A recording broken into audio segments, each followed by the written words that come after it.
বর্ষাকালে আমরা যে চিন্তাভাবনাগুলো করছি যে 21টা সালের আমরা ডিপিপি রেডি করতেছি, এটা খুব দ্রুত সেটা হয়ে যাবে এই ডিপিপিটা।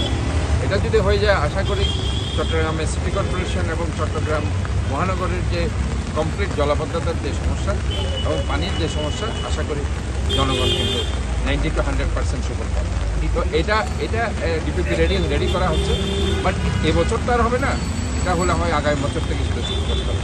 আর এটা তো 1 বছর হবে না, এটা আরও 2-3 বছর নেই। বাট এখন যতটুকু 36টা খাল আছে এবং আমাদের যে 12 খাল আছে এগুলির কারণে গিয়ে ইনশাল্লাহ আশা করি জনগণ 70 থেকে 80% সুফল পাবে।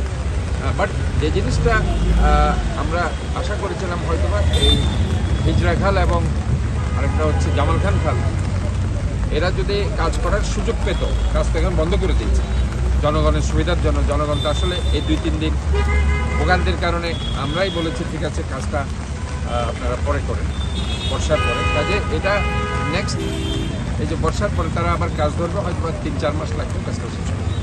তা আলটিমেটলি আমরা আশা করছি যে গত বছরে যেরকম 50-60 ভাগ জলাবদ্ধতা কমিয়ে দিতে পেরেছে, এর বাইরেও আরও 10 ভাগ যদি আমি ধরি, 70 ভাগে যদি আশা করি জলবদ্ধতা আমরা কমাই দিতে পারি। গতবার মানুষ কিন্তু অনেক স্বস্তিতে ছিল, এবারও বর্ষাকালে মানুষ ইনশাআল্লাহ স্বস্তিতে থাকবে বলে আমি আশাবাদী করতে পারছি। একটু পুরনো একটা টপিক